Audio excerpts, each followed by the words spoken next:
Hello everyone, welcome back to my channel Shweta Rajput versatile. तो guys, कैसे हैं आप लोग? आई होप सब लोग स्वस्थ होंगे। तो गाइस, कार्तिक पूर्णिमा की आप सभी को बहुत बहुत शुभकामनाएं।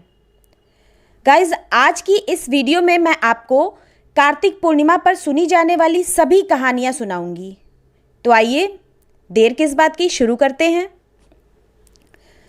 कार्तिक पूर्णिमा की पौराणिक कथा के अनुसार तारकासुर नाम का एक राक्षस था।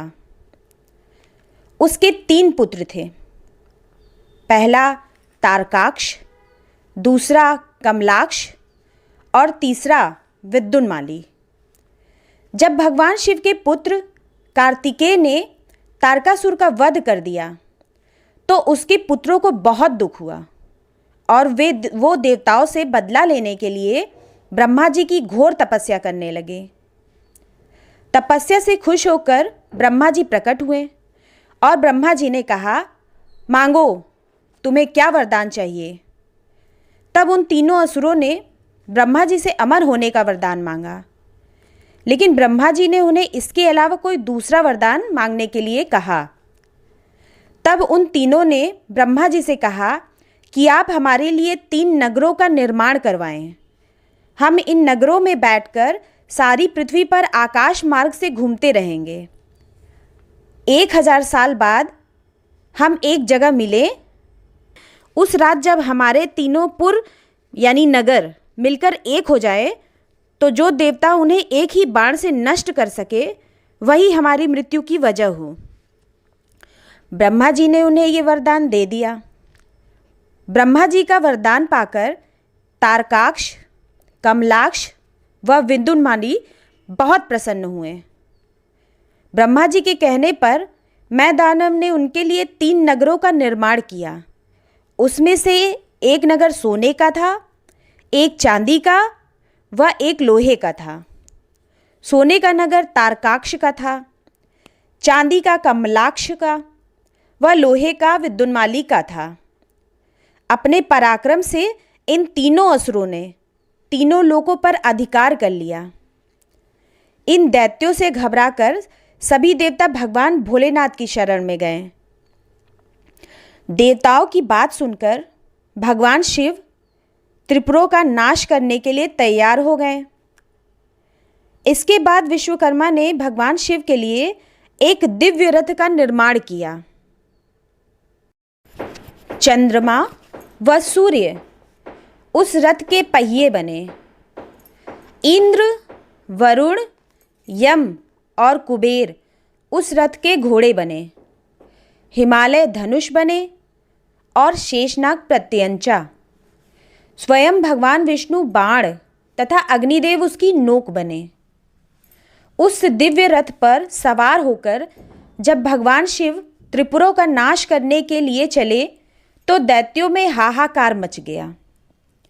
दैत्यों व देवताओं में भयंकर युद्ध छिड़ गया। जैसे ही त्रिपुर एक सीध में आए, भगवान शिव ने दिव्य बाण चलाकर उनका वध कर दिया। त्रिपुरों का नाश होते ही सभी देवता भगवान शिव की जय जयकार करने लगे। त्रिपुरों का अंत करने के लिए ही भगवान शिव को त्रिपुरारी भी कहते हैं। कार्तिक मास के शुक्ल पक्ष की पूर्णिमा को कार्तिक पूर्णिमा के नाम से जाना जाता है। पुराणों के अनुसार इस दिन भगवान शिव ने त्रिपुरासुर नाम के राक्षस का वध किया था। इस वजह से इसे कार्तिक त्रिपुरी पूर्णिमा या गंगा स्नान के नाम से भी जाना जाता है। ऐसा माना जाता है कि इस दिन गंगा में स्नान करने से भी पूरे वर्ष स्नान करने का फल मिलता है। तो बोलिए हर हर महादेव। आइए अब सुनते हैं पूर्णिमा व्रत में सुनी जाने वाली कहानी। बहुत समय पहले की बात है। किसी गांव में एक लकड़हारा अपनी पत्नी के साथ रहता था। दोनों बहुत ही गरीब थे। लकड़हारा रोज जंगल में जाता और लकड़ी काटता और आकर उन्हें बेचता। जो भी रुपए मिलते उससे उनके घर का खर्चा चलता था। लकड़हारे की पत्नी बहुत ही धार्मिक स्वभाव की थी। वह नियम व्रत बहुत करती थी। हर पूर्णिमा के दिन स्नान करती और दान करती। रोज नियम से नदी में स्नान करने जाती और भगवान विष्णु की पूजा करती। भगवान विष्णु को भोग लगाती, आरती करती और नियम से आंवले, केले और पीपल के पेड़ की पूजा भी करती। कार्तिक के पूरे महीने में उसने कार्तिक मास का स्नान किया और भगवान विष्णु की पूजा की। चींटियों को शक्कर खिलाई, पक्षियों को दाना और पानी दिया। दोनों बहुत गरीब थे, लेकिन भगवान विष्णु में बड़ी श्रद्धा रखते थे। जब कार्तिक का महीना समाप्त होने को आया तो इस महीने लकड़हारे को लकड़ियों के बहुत थोड़े पैसे मिले। लकड़ी बेचकर जो भी पैसा मिलता, लकड़हारे की पत्नी उसमें से कुछ पैसे दान के लिए रख लेती। अब लकड़हारे की पत्नी परेशान होकर सोचने लगी कि इस बार तो लकड़ियां बहुत ही कम दाम पर बिकी हैं। अब मैं पूर्णिमा के दिन व्रत कैसे करूंगी, दान कैसे करूंगी, 5 ब्राह्मणों को भोजन कैसे कराऊंगी। कार्तिक पूर्णिमा से एक रात पहले भगवान विष्णु ने उसे स्वप्न में दर्शन दिए और कहा कि तुम किसी बात की चिंता मत करो। पूर्णिमा की सुबह लकड़ी के गट्ठर में से एक लकड़ी निकालकर उसे खुद बेचने के लिए जाना। अगली सुबह लकड़हारे की पत्नी उठी तो उसे सपने में कही भगवान विष्णु की बात याद आ गई। वह सुबह जल्दी जल्दी उठकर नदी में स्नान करने गई। उसके बाद आकर उसने अपनी पूजा पाठ की, सूर्यदेव को जल अर्पित किया, पूर्णिमा व्रत का संकल्प किया। उसके बाद पीपल के पेड़ के नीचे बैठकर वो पूजा करने लगी। उसने पूर्णिमा व्रत की कथा पढ़ी और भगवान विष्णु की आरती की। भगवान विष्णु के आशीर्वाद से कार्तिक के महीने में की गई सारी पूजा पाठ के प्रभाव से वह लकड़ी चंदन की लकड़ी में बदल गई। जब वह उसे बाजार में बेचने गई तो चंदन की लकड़ी बेचने से उसे इतने पैसे मिल गए कि भगवान विष्णु की पूजा का सारा सामान भी आ गया और 5 ब्राह्मणों को भोजन कराने के बाद दक्षिणा देने के पैसे भी बच गए। घर आकर उसने 5 ब्राह्मणों को बुलाया और उन्हें भोजन कराया, दक्षिणा दी और उन्हें विदा किया। 5 ब्राह्मण उसे शुभ आशीर्वाद देते हुए चले गए। रोज की तरह जब लकड़हारा जब लकड़ी बेचने पहुंचा तो भगवान विष्णु की कृपा से उसका सारा लकड़ी का गट्ठर चंदन की लकड़ी में बदल गया था। ये सब भगवान विष्णु का ही आशीर्वाद था। तब बाजार में एक जमींदार ने बड़े ऊंचे दाम देकर सारी लकड़ियां खरीद ली। लकड़हारे को उस दिन बहुत सारे पैसे मिले। इस तरह से अब रोज लकड़हारा जब भी लकड़ी बेचने जाता तब उसकी सारी लकड़ियां चंदन की बन जाती। तो इस तरह करते करते लकड़हारा व उसकी पत्नी की गरीबी हमेशा के लिए दूर हो गई। उसके दुख के दिन टल गए थे। हे भगवान विष्णु, जैसे आपने लकड़हारे और उसकी पत्नी पर कृपा की, उसी तरह इस कथा को सुनने वाले, कहने वाले सभी पर अपनी कृपा बनाए रखना। बोलिए विष्णु भगवान की जय हो, लक्ष्मी माता की जय हो। गाइस, अब सुनेंगे 12 मासी पूर्णिमा की कहानी। द्वापर युग में एक समय की बात है। माता यशोदा जी ने कृष्ण से कहा, हे कृष्ण, तुम सारे संसार की उत्पन्न करता, पोषण तथा उसके संहार करता हो। आज कोई ऐसा व्रत मुझसे कहो जिसके करने से मृत्युलोक में स्त्रियों को विधवा होने का भय न रहे, तथा यह व्रत सभी मनुष्यों की मनोकामना पूर्ण करने वाला हो। श्री कृष्ण कहने लगे, हे माता, तुमने अति सुंदर प्रश्न किया है। मैं तुमसे ऐसे ही व्रत को सविस्तार कहता हूँ।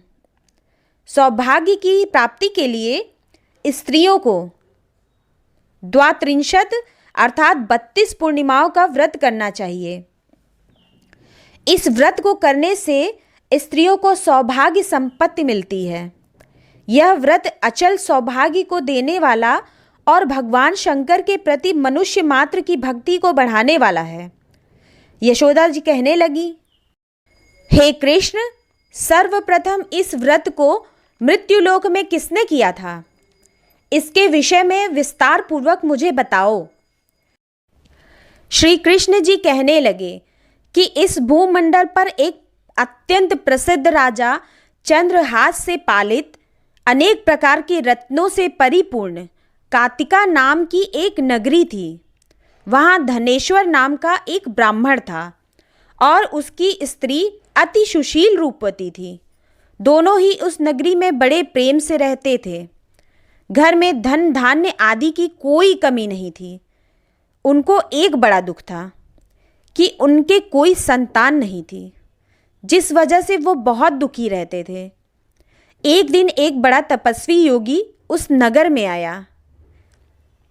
वह योगी बाकी घरों में भिक्षा मांगकर भोजन किया करता था, लेकिन उस ब्राह्मण के घर में भिक्षा नहीं मांगता था। एक दिन योगी गंगा किनारे भिक्षा मांगकर प्रेम पूर्वक खा रहा था कि धनेश्वर ने योगी को यह सब करते देख लिया। सब कार्य किसी प्रकार से देख लिया। अपनी भिक्षा अनादर से दुखी होकर धनेश्वर योगी से बोले कि आप सभी घरों से भिक्षा लेते हैं, परंतु मेरे घर की भिक्षा कभी नहीं लेते, इसका कारण क्या है? तब योगी बोले कि निसंतान के घर से भीख लेना पतितों के अन्न के बराबर होता है। अतः तुम निसंतान हो और मैं पतित हो जाने के भय से तुम्हारे घर से भिक्षा नहीं लेता हूँ। धनेश्वर यह सब बात सुनकर बहुत दुखी हुआ और हाथ जोड़कर योगी के पैरों पर गिर पड़ा तथा दुखी मन से कहने लगा कि आप मुझे संतान प्राप्ति के उपाय बताएं। आप सर्वज्ञ हैं, मुझ पर अवश्य ही यह कृपा कीजिए। धन की मेरे घर में कोई कमी नहीं है, लेकिन संतान न होने के कारण अत्यंत दुखी हूँ। आप मेरे इस दुख का निवारण कीजिए। यह सुनकर योगी कहने लगे, तुम चंडी देवी की आराधना करो। घर पहुंचकर यह सारी बात अपनी पत्नी को बताई और खुद वन में चला गया। वन में पहुंचकर उसने चंडी देवी की आराधना की और उपवास किया। चंडी देवी ने 16 दिन उसको सपने में दर्शन दिए और कहा, हे धनेश्वर, जा, तेरे पुत्र होगा, लेकिन उसकी आयु सिर्फ 16 वर्ष होगी। 16 वर्ष की आयु में उसकी मृत्यु हो जाएगी। अगर तुम दोनों स्त्री और पुरुष 32 पूर्णिमाओं को व्रत करोगे तो यह दीर्घायु हो जाएगा। जितनी तुम्हारा सामर्थ्य हो उतने आटे के दिए जलाकर शिव जी का पूजन करना, लेकिन पूर्णमासी 32 ही होनी चाहिए। सुबह होते ही तुम्हें इस स्थान के पास आम का पेड़ दिखाई देगा। उस पर चढ़कर एक फल तोड़कर अपने घर ले जाना। अपनी स्त्री को इस बारे में बता देना। सुबह स्नान करने के बाद स्वच्छ होकर शिव जी का ध्यान करके उस फल को खा ले। तब शंकर भगवान की कृपा से उसको गर्भ हो जाएगा। जब ब्राह्मण सुबह उठा तो उसे उस स्थान पर आम का पेड़ दिखाई दिया और वो उस पेड़ से फल तोड़ने के लिए चढ़ा, लेकिन वो पेड़ पर चढ़ ही नहीं पा रहा था। यह देखकर उसे बड़ी चिंता हुई। उसने भगवान गणेश की उपासना की और कहा, हे दयानिधे, अपने भक्तों के विघ्नों का नाश करके उनके मंगल कार्य को करने वाले, दुष्ट का विनाश करने वाले, रिद्धि सिद्धि देने वाले, आप मुझे इतना बल दे कि मैं अपनी मनोकामना पूरी कर सकूं। इसके बाद वह पेड़ से फल तोड़कर अपनी पत्नी के पास पहुंचा। उसकी पत्नी ने अपने पति के कहे अनुसार इस फल को खा लिया और वह गर्भवती हो गई। देवी चंडी की कृपा से उसे बहुत सुंदर पुत्र पैदा हुआ। उसका नाम उन्होंने देवीदास रखा। माता पिता के हर्ष और शोक के साथ वह बालक बढ़ने लगा। भगवान की कृपा से बालक बहुत ही सुंदर, सुशील और पढ़ाई लिखाई में भी बहुत निपुण था। दुर्गा जी की कथा अनुसार उसकी माता ने 32 पूर्णमासी व्रत रखा। जैसे ही 16वां वर्ष लगा, दोनों पति पत्नी बहुत दुखी हुए, कहीं उनके पुत्र की मृत्यु ना हो जाए। उन्होंने सोचा कि अगर उसके सामने यह सब हुआ तो वह कैसे देख पाएंगे। तभी उन्होंने देवीदास के मामा को बुलाया और 1 वर्ष के लिए देवीदास को काशी पढ़ने के लिए भेज दिया। 1 वर्ष के बाद उसे वापस लेकर आ जाना। देवीदास अपने मामा के साथ एक घोड़े पर सवार होकर चल दिया। उसके मामा को यह बात का पता नहीं था। दोनों पति पत्नी ने 32 पूर्णमासी का व्रत पूरा किया। दूसरी तरफ मामा और भांजा रात गुजारने के लिए रास्ते में एक गांव में रुके। उस दिन उस गांव में ब्राह्मण की कन्या का विवाह होने वाला था। जिस धर्मशाला में वर और बारात के बाकी लोग रुके हुए थे, उसी धर्मशाला में देवीदास और उसके मामा भी ठहर गए। कन्या से विवाह के लिए जो वर आया था वह एक आंख से काना था, तो उसके पिता को बड़ी चिंता थी कि कहीं मेरे पुत्र को देखकर विवाह के लिए मना न कर दें। तो वर के पिता ने अपने परिवार वालों से विचार विमर्श करके कहा कि यह देवीदास मेरे पुत्र जैसा ही है, मैं इसके साथ लगन करा दूं और बाद में बाकी सारे काम मेरे बेटे के साथ पूरे हो जाएंगे। ऐसा कहने के बाद वर के पिता देवीदास को मांगने के लिए उसके मामा के पास गए और उन्हें सारी बात बताई। मामा ने कहा कि कन्यादान में जो कुछ भी मिलेगा वो हमें दे दीजिएगा। मामा को लालच आ गया। वर के पिता ने बात स्वीकार कर ली। इसके बाद देवीदास का विवाह कन्या के साथ संपन्न हो गया। इसके बाद वह अपनी पत्नी के साथ भोजन करने बैठा और मन में विचार करने लगा कि न जाने यह किसकी पत्नी होगी। यह सोचकर उसकी आंखों में आंसू आ गए। तब वधू ने पूछा कि क्या बात है, आप उदास क्यों हैं? तब उसने सारी बातें कन्या को बता दी। तब कन्या कहने लगी, यह ब्रह्म विवाह के विपरीत है। आप ही मेरे पति हैं, मैं आपकी ही पत्नी हूँ, किसी अन्य की नहीं। तब देवीदास ने कहा, ऐसा मत करो, मेरी आयु तो बहुत कम है, मेरे पश्चात आपकी क्या गति होगी। इन बातों का अच्छी तरह से विचार करो। पर वह कन्या दृढ़ विचारों वाली थी। बोली, जो आपकी गति होगी वही मेरी भी हो जाएगी। हे स्वामी, आप उठिए और भोजन करिए, आपको भूख लगी होगी। इसके बाद देवीदास और उसकी पत्नी ने भोजन किया, फिर वे सो गए। प्रातःकाल देवीदास ने अपनी पत्नी को 3 नगों से जड़ी अंगूठी दी और एक रुमाल दिया और बोले, हे प्रिय, इसे ले लो और संकेत समझकर स्थिर चित्त हो जाओ। मेरे मरण और जीवन को जानने के लिए एक पुष्प वाटिका बना लो, उसमें सुगंधी वाली एक नव वाटिका लगा लो, उसे प्रतिदिन जल से सींचा करो और आनंद के साथ खेलो कूदो और उत्सव मनाओ। जिस समय और जिस दिन मेरा प्राणांत होगा उस दिन यह फूल सूख जाएंगे। अगर ये हरे भरे रहे तो ये जान लेना मैं जीवित हूँ। यह बात निश्चय करके समझ लेना, इसमें ज़रा सा भी संशय नहीं है। यह समझा बुझाकर वह वहाँ से चला गया। प्रातःकाल होते ही कन्या की विदाई के लिए वर और बाराती मंडप में आए तो कन्या वर को भली भांति देखकर अपने पिता से बोली, यह मेरा पति नहीं है, मेरा पति तो वही है जिसके साथ रात्रि में मेरा पानी ग्रहण हुआ था, इसके साथ मेरा विवाह नहीं हुआ। यदि ये वही है तो बताइए, मैंने इसे खाने में क्या दिया? वरपद को जो मैंने कन्यादान के समय आभूषण दिए थे वो दिखाइए। रात के समय हमने क्या बातें करी वे सब बताएं।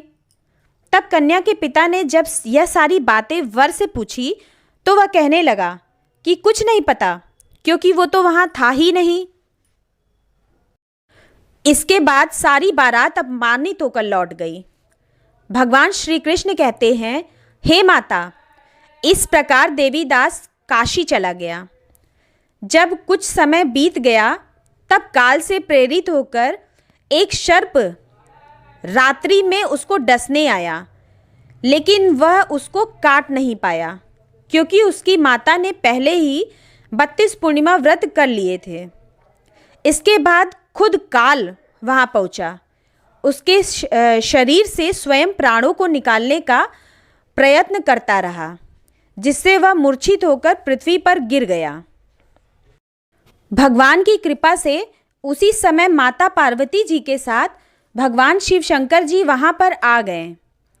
उसको मूर्छित देखकर पार्वती जी ने भगवान शंकर से प्रार्थना की कि हे नाथ, इस बालक की माता ने 32 पूर्णिमा का व्रत किया था, जिसके प्रभाव से इसको प्राण दान दे। भवानी के कहने पर भगवान शिव ने उसे प्राण दान दिया। इस व्रत के प्रभाव से काल को पीछे हटना पड़ा और देवीदास स्वस्थ होकर बैठ गया और देवीदास की पत्नी उसके लौटने की प्रतीक्षा कर रही थी। जब उसने देखा कि पुष्प वाटिका में पुष्प और पत्र कुछ भी नहीं है, सब कुछ सूख गया है, तो वह बड़ी दुखी हुई। रोते रोते माता सीता से प्रार्थना करने लगी। कुछ समय बाद जब वह फिर से पुष्प वाटिका में गई, तब उसने देखा कि पूरी पुष्प वाटिका हरी भरी है। तब वह जान गई कि उसके पति जीवित हैं। ये देखकर उसने बड़े प्रसन्न मन से अपने पिता से कहा, हे पिताजी, मेरे पति को ढूंढिए। 16वां वर्ष व्यतीत हो गया है। तो देवीदास अपने मामा के साथ काशी चल दिया। इधर उसके ससुर उसको ढूंढने के लिए अपने घर से जाने ही वाले थे कि दोनों मामा भांजे वहाँ खुद ही आ गए। उन्हें आया देखकर उनके ससुर बड़ी प्रसन्नता के साथ उन्हें अपने घर ले गए। उस समय नगर के निवासी सभी इकट्ठा हो गए और सबने निश्चय किया कि अवश्य ही इस बालक के साथ ही मेरी कन्या का विवाह हुआ था। जब बालक को कन्या ने देखा तो पहचान लिया और कहने लगी कि ये तो वही हैं जो संकेत करके गया था। सब कहने लगे कि भला हुआ ये आ गया। तब सब नगरवासियों ने खूब आनंद मनाया। कुछ दिन बाद देवीदास अपनी पत्नी और मामा के साथ अपने ससुर के घर से बहुत सारे उपहार लेकर अपने घर की ओर चला। गांव के पास पहुंचा तो कई लोगों ने उसको देखकर उसके माता पिता को खबर कर दी कि तुम्हारा पुत्र देवीदास अपने मामा और अपनी पत्नी के साथ आ रहा है। ऐसा समाचार सुनकर पहले तो उन्हें विश्वास नहीं हुआ, परंतु जब लोगों ने उन्हें आकर इस बात का समर्थन किया तब उन्हें बड़ी हैरानी हुई। थोड़ी देर में देवीदास ने आकर अपने माता पिता के चरणों में अपना सिर रखा और प्रणाम किया। उसकी पत्नी ने भी अपने सास ससुर के चरणों का स्पर्श किया। तो फिर माता पिता ने अपने पुत्र और पुत्रवधू को हृदय से लगा लिया। दोनों की आंखों में प्रेम अश्रु आ गए। अपने पुत्र और पुत्रवधू के आने की खुशी में धनेश्वर ने बड़ा भारी उत्सव किया। ब्राह्मणों को बहुत सी दान दक्षिणा देकर प्रसन्न किया। भगवान श्री कृष्ण कहते हैं, हे माता, इस तरह धनेश्वर ने पूरे 32 पूर्णिमाओं के व्रत के प्रभाव से उसके सभी कष्ट दूर हुए और उसे पुत्र की प्राप्ति हुई। जो भी स्त्री इस व्रत को करती है वह जन्म जन्मांतरों तक वैधव्य का दुख नहीं भोगती और सदैव सौभाग्यवती रहती है। यह मेरा वचन है। इसमें जरा सा भी संशय नहीं है। यह व्रत संतान देने वाला और सभी मनोकामनाओं को पूरा करने वाला है। 32 पूर्णिमाओं के व्रत को करने से व्रती की सब इच्छाएं भगवान शिव की इच्छा से पूरी हो जाती हैं। बोलिए शंकर भगवान की जय हो, माता पार्वती की जय हो। अब मैं आपको कार्तिक मास के व्रत के उद्यापन की कथा सुनाती हूँ। इस कहानी को कार्तिक पूर्णिमा या उसके अगले दिन प्रणवा को पढ़ते हैं। आटे से चिड़ा चिड़ी का एक घर बनाते हैं और आटे के चिड़ा चिड़ी बनाकर घर के बीचों बीच रखते हैं। फिर उनको वस्त्र पहनाते हैं। उस घर के सभी कमरों में घर का सारा सामान रखते हैं। चिड़ा चिड़ी को खीर, बताशे और लड्डू का भोग लगाते हैं। इस दिन खिचड़ी बनाते हैं। घी और आम का अचार रखकर ठाकुर जी का भोग लगाते हैं और खुद भी प्रसाद लेते हैं। सूखी खिचड़ी मंदिर में भी दान में देते हैं। अब सुनते हैं कार्तिक उद्यापन की कथा। एक समय की बात है, 4 चिड़िया थीं। चारों कार्तिक नहाती थी। आई पड़वा, चारों ने सोचा कि खिचड़ी बनाएं। एक चिड़िया चावल ले आई, दूसरी दाल ले आई, तीसरी घी ले आई और सबने मिलकर खिचड़ी बनाई। सबने सोचा कि चलो पहले नहा लेते हैं, फिर सब बैठकर खिचड़ी खाएंगे। पहले एक चिड़िया आई, उसे भूख लग रही थी। बाकी चिड़िया अभी तक नहा के नहीं आई थी, तो उसने खिचड़ी की भाप खा ली। दूसरी चिड़िया आई, उसे भी भूख लगी, तो उसने पानी पी लिया। तीसरी चिड़िया आई तो उसने खिचड़ी ही खा ली। जब चौथी चिड़िया आई तो उसने खिचड़ी की खुरचन ही खा ली। समय आने पर चारों चिड़िया मर गई। उसके बाद उन चिड़ियाओं का अगला जन्म हुआ। जिस चिड़िया ने भाप खाई थी तो वो इस जन्म में राजा के घर में राजकुमारी बनी। जिसने पानी पिया था वो कुम्हार की लड़की बनी। जिसने खिचड़ी खाई थी वो ब्राह्मण की बेटी बनी और जिसने खुरचन खाई थी वो हथनी बन गई। कुम्हार की लड़की राजा के यहाँ दासी बनी, ब्राह्मण की लड़की राजकुमारी की सहेली बन गई और हथनी भी राजा के घर में ही थी। राजकुमारी को अपने पिछले जन्म की सारी बातें याद थीं। राजकुमारी का विवाह हुआ। वह जब विदा होने लगी तो राजा से बोली कि मैं तो अपनी सहेली और अपनी दासी को साथ लेकर जाऊंगी। तो राजा बोला, ले जाना। राजकुमारी फिर भी जाने को राजी न हुई। तो राजा ने पूछा, और बताओ तुम्हें क्या चाहिए? तो वो बोली कि मुझे तो वो हथनी भी चाहिए। तो राजा ने नौकर भेजे कि हथनी को ले आओ, पर हथनी नहीं उठी।